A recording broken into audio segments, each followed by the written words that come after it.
Assalamualaikum warahmatullahi wabarakatuh. Alhamdulillah wassalatu wassalamu ala asyrafil mursalin wa ala alihi wa sahbihi ajma'in. Qala Allah Ta'ala fi muhkami kitabil aziz ba'da a'udzu billahi minasyaitonir rajim. Inna anzalnahu Qur'anan Arabiyyan la'allakum ta'qilun. Inna anzalnahu Qur'anan Arabiyyan la'allakum ta'qilun. Amma ba'd. Terima kasih kepada penganjur. Alhamdulillah kita bersyukur kepada Allah Subhanahu wa taala kerana Allah memungkinkan kepada kita untuk sama-sama berada di dalam seminar iConfed ini. Dan apa yang nak saya sampaikan ialah perkongsian saya tentang kajian saya terhadap pembinaan dan penilaian modul kemahiran bertutur bahasa Arab berasaskan ayat Al-Quran. Sidang pendengar yang dirahmati Allah Subhanahu wa taala. Jadi apa yang saya sampaikan inilah pembinaan dan juga penilaian modul kemahiran bertutur bahasa Arab yang berasaskan ayat-ayat Al-Quran.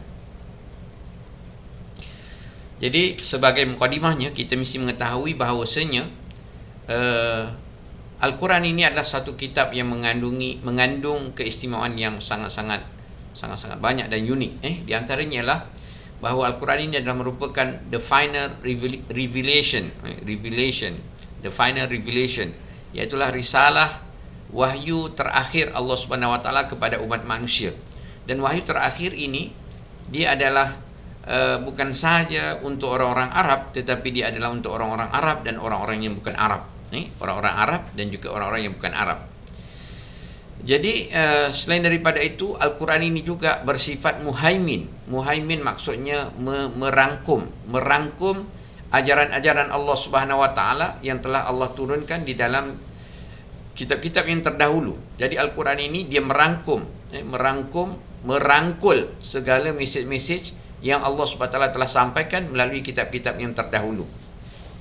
Dan kita juga mengakui dan mengiktiraf serta yakin bahawa Al-Quran ini adalah satu kitab yang berbahasa Arab, dan ini satu keistimewaan yang Allah Subhanahu wa taala berikan kepada Al-Quran ini. Inilah kitab yang aslinya masih berbahasa Arab. Daripada mula diturunkan sampai sekarang dia adalah berbahasa Arab. Walaupun ada terjemahan-terjemahan yang diusahakan oleh individu-individu dan juga institusi tertentu, tetapi bahasa asli ia diturunkan, bahasa Arab itu masih lagi kekal sampai sekarang. Berbanding dengan kitab-kitab yang terdahulu, macam contohnya kitab Injil, bahasa aslinya itu bahasa Suryani, tidak ada lagi naskah-naskah kitab Injil yang berbahasa Suryani itu yang boleh difahami oleh manusia sekarang. Begitu juga kitab Taurat yang bahasa Ibrani, yang ketika mana diturunkan kepada Nabi Musa, tidak ada lagi orang-orang yang boleh memahami ataupun kitab Taurat itu yang berbahasa Nasrani, yang berbahasa Ibrani, tidak ada lagi naskah aslinya tu. Berbanding Quran yang diturunkan naskah aslinya berbahasa Arab, masih sekarang ini berbahasa Arab, dan insya-Allah sampai hari kiamat dia akan berbahasa Arab dengan pemilihan Allah Subhanahu wa taala, dhabtis sudur wa dhabti as-sutur, di mana Al-Quran itu dipelihara secara dihafal oleh para hufaz dan juga ditulis oleh penulis-penulis dan dicetak oleh pencetakan Al-Quran. Ma'asyiral muslimin rahimakumullah, sidang hadirin hadirat yang dirahmati Allah Subhanahu wa taala. Apakah sebabnya Allah Subhanahu wa taala memilih Al-Quran ini untuk diturunkan di dalam bahasa Arab? Dan kita akan lihat beberapa kelebihan bahasa Arab, kenapa dipilih bahasa Arab ini. Salah satu daripada kelebihan bahasa Arab ini ialah sistem binaan perkataannya. Sistem binaan perkataan bahasa Arab ini, daripada satu kata akar dia boleh dijana kurang lebih 200 lebih perkataan yang boleh keluar daripada satu kata akar berbahasa Arab ini. Jadi dia sangat kaya, sistem word derivation dia sangat kaya, sehingga membolehkan satu kata akar itu diterbitkan daripadanya lebih 200 patah perkataan-perkataan yang baharu.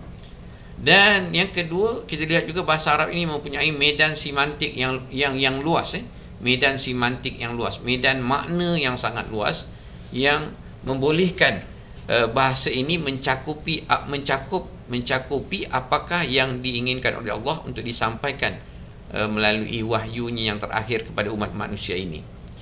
Kemudian kita lihat juga bahawa bahasa Arab ini satu bahasa yang mempunyai tata bahasa yang lengkap, tata bahasa yang lengkap dan tidak berubah.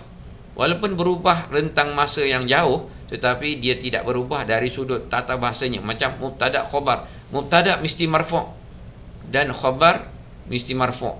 Sejak dulu macam contohnya Allahu waliyul ladzina amanu. Allahu waliyu, Allahu mubtada, waliyul ladzina amanu. Waliyu itu marfu' juga. Maka mubtada dan khabar itu dia marfu'. Daripada dulu dia macam tu sistemnya sampai sekarang. Bila kita kata as-sayyaratu jamilatun, as-sayyaratu jamilatun, sampai sekarang bila kita buat ayat as-sayyaratu jamilatun, kereta itu cantik, maka dia tetap juga marfu'. Hukumnya sama seperti mana Al-Quran itu dalam bahasa Arab ketika diturunkan hukumnya sama, mubtada itu marfu'. Walaupun pada ketika diturunkan tidak lagi dikuasai tentang pengetahuan tentang bahasa-bahasa ini. Mereka sudah mengetahui tetapi tidak dibukukan. Orang-orang Arab ini telah mengetahui tetapi tidak dibukukan, tidak ditadwinkan ilmu-ilmu tentang kawaid bahasa Arab ini. Ma'asyiral muslimin, selain daripada itu kita lihat bahawa apa yang nak disampaikan oleh Allah melalui mesej dalam Quran ini sangat-sangat luas, sangat-sangat luas dan sangat-sangat berlapis-lapis. Kalau kita lihat, ada di antara mesejnya selapis, surface, kadang-kadang ada mesej yang dalam lagi yang disampaikan oleh Allah. Jadi ini susah untuk diberikan, tugas ini susah untuk kalau kita menggunakan bahasa-bahasa yang selain daripada bahasa Arab untuk menyampaikan mesej-mesej yang berlapis dan luas. Selain daripada itu, kita lihat bahawa Al-Quran ini juga tidak sunyi daripada kelebihan dari sudut rentak dan irama. Contohnya kita lihat qafiyahnya sama, ataupun dia punya rimanya. Kalau dalam bahasa Melayu mungkin kita panggil rima. Contohnya qul huwallahu ahad, Allahus samad. Dia dal qalqalah itu memberikan satu rentak yang boleh menikam-nikam telinga kita, dan ini kelebihan Al-Quran. Qul huwallahu ahad, Allahus samad, lam yalid wa lam yulad wa lam yakul lahu kufuwan ahad. Jadi dia ada rentak yang hebat ini yang boleh menyampaikan dan boleh menyentak diri kita apabila kita mendengar sesuatu firman Allah Subhanahu wa taala. Selain daripada itu juga, ma'asyiral muslimin, bahasa Arab ini ataupun Al-Quran itu sendiri adalah merupakan suatu kitab yang mempunyai ciri boleh dihafaz, di mana orang-orang dulu memang menghafal kitab Taurat, tapi berbanding dengan orang menghafal kitab Al-Quran, lebih banyaklah kitab Al-Quran ini dihafal. Jadi Quran yang berbahasa Arab ini tadi, dia mempunyai satu ciri, iaitu keboleh hafazan, boleh diingatkan, disimpan, distorkan dalam otak manusia ini, dan itu ada salah satu daripada kelebihan Al-Quran dan juga kelebihan Quran yang berbahasa Arab tadi. Ma'asyiral muslimin rahimakumullah, kalau kita lihat dan membaca beberapa kajian yang dilaksanakan oleh para linguistik di negeri China, di antara mereka berpandangan sebahagian daripada pengajaran bahasa di negeri China ini mereka menggunakan bahasa-bahasa teks-teks sastra yang suci, teks-teks sastra yang suci ini. Kenapakah mereka menggunakan teks-teks sastra yang suci ini untuk mengajarkan bahasa? Di antara sebabnya ialah mereka mengatakan bahawa di dalam teks-teks sastra ini mempunyai aplikasi tata bahasa yang tinggi nilainya. Yang kedua, teks-teks sastra ini juga dia terselamat daripada kesalahan, kesalahan-kesalahan. Dan yang ketiga, teks-teks sastra ini mengandung nilai-nilai murni dan luhur yang boleh mendidik masyarakat, boleh mendidik pelajar yang belajar sesuatu bahasa daripada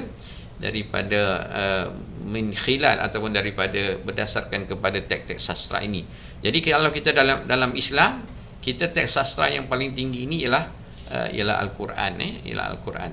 Jadi kita lihat bagaimana pula Al-Quran ini, kenapa kita memilih teks Al-Quran itu sebagai titik tolak membina modul yang saya laksanakan ini, untuk kita membina modul itu berdasarkan kepada teks Al-Quran.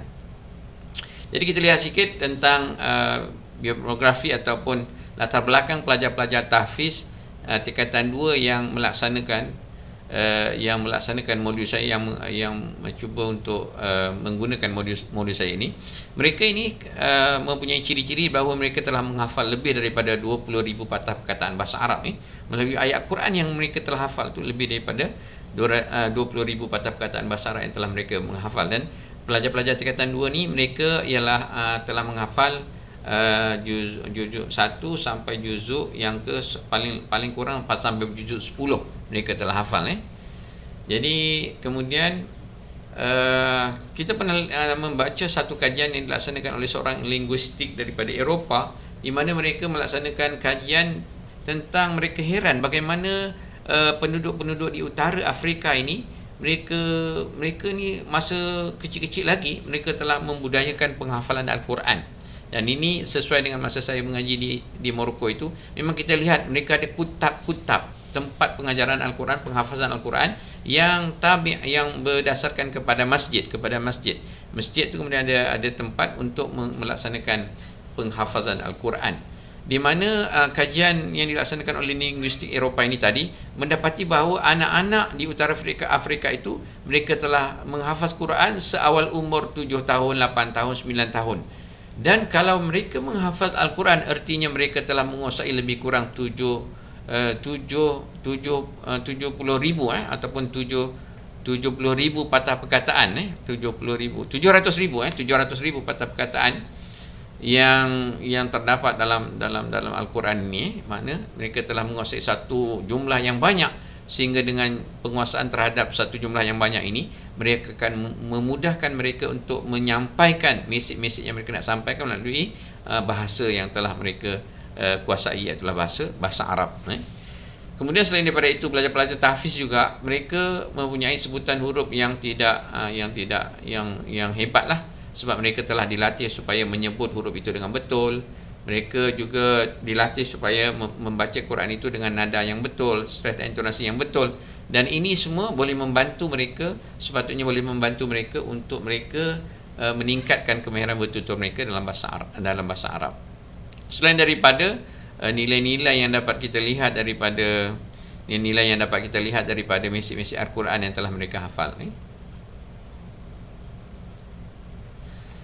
Tuan-tuan dan hadirin yang dirahmati Allah Subhanahu Wa Taala, selain daripada itu, kita lihat apa yang saya bangunkan ini ialah daripada muka surat Al-Quran itu kita bangunkan, kemudian ada sentuhan-sentuhan terhadap tata bahasa yang ada daripada muka surat itu, kemudian kosakata dan latihan pertuturan. Cuba kita akan lihat beberapa contoh modul yang saya bangunkan ini. Jadi selepas kita membangunkan modul itu, kita melaksanakannya di sekolah yang beraliran ulul albab ini, dan saya telah membahagikan pelajar kepada 2 kumpulan, iaitu satu kumpulan rawatan dan satu kumpulan kawalan.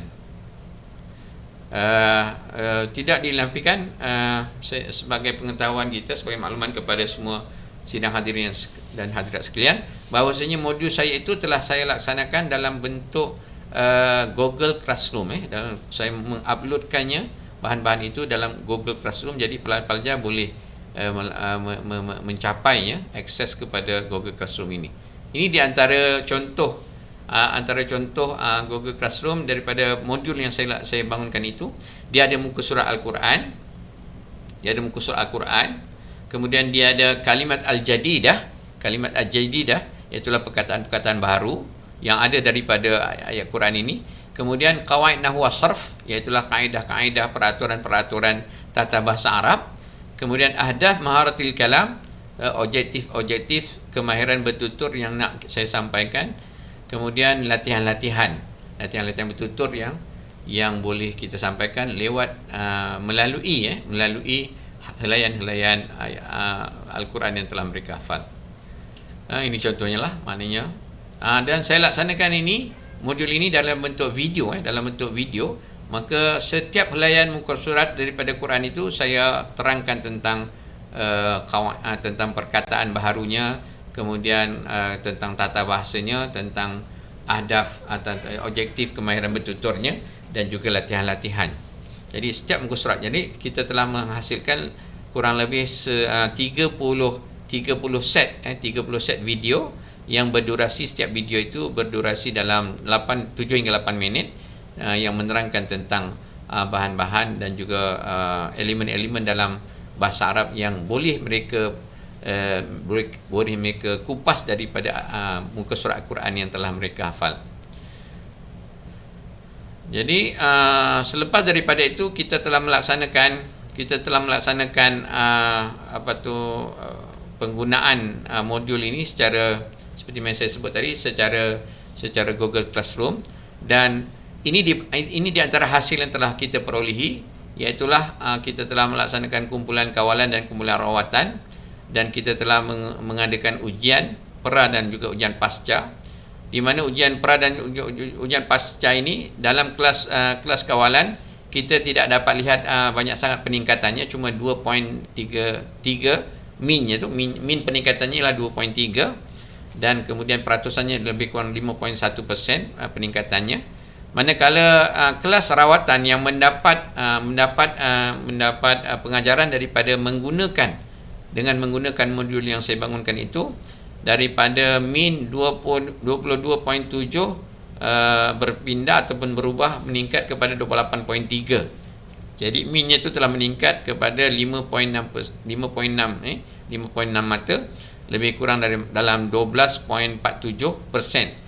Maka ini perbezaan yang telah dapat kita hasilkan daripada penggunaan modul kemahiran bertutur bahasa Arab yang berasaskan ayat-ayat Quran. Jadi hasil selain daripada ujian pra dan ujian pasca itu, kita juga ada borang pemerhatian,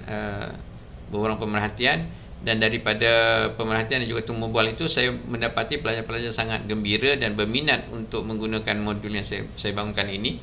Kemudian pelajar-pelajar juga mereka juga sedar tentang bahawa bila mereka menghafal Quran, mereka telah banyak patah perkataan yang telah mereka tahu. Cuma bagaimana menggunakan perkataan ini dalam pertuturan, agak mereka agak kurang kemahiran itu. Jadi modul ini sebahagian daripada benda yang boleh membantu mereka lah dalam menggunakan apa yang telah mereka hafal itu dalam pertuturan. Jadi sebagai kesimpulannya, sidang hadirin dan hadirat yang dirahmati Allah SWT, jadi modul yang saya laksanakan ini telah berjaya untuk membantu pelajar-pelajar tahfiz untuk bertutur bahasa Arab. Kemudian pelajar tahfiz juga perlu didedahkan dengan bahasa Arab, yang inilah yang mungkin terdiri daripada aspek kosakata, tata bahasa, uslub, gaya bahasa dan sebagainya, berdasarkan kepada ayat yang telah mereka hafal. Sebab kalau mereka hafal tanpa kita kita mengistimbatkan nilai-nilai tata bahasa, nilai-nilai kosakata dalam perkataan yang telah mereka hafal, ini tidak akan memberi makna kepada mereka dalam bahasa Arab. Walaupun mungkin pahalanya tetap mereka bila menghafal saja Quran, mereka membaca saja Quran, mereka telah tetap dapat pahala. Tetapi dari sudut nilai peningkatan bertutur bahasa Arab itu, kalau mereka diberikan masukan-masukan terhadap kosakata, tata bahasa dan sebagainya, maka akan lebih mantap lagi. Jadi selain daripada itu, kajian saya ini juga mencadangkan tentang gabungan di antara bahasa Arab dan juga tahfiz, di mana apabila kita dapat menggabungkan elemen-elemen yang telah mereka hafal daripada Quran itu di dalam bahasa Arab, maka ini akan melahirkan pelajar-pelajar yang lebih peka dan lebih berkemampuan untuk bertutur bahasa Arab dengan baik. Jadi sidang hadirin sekalian, itu sajalah yang dapat saya sampaikan daripada hasil kajian saya ini. Sekian, Assalamualaikum warahmatullahi wabarakatuh.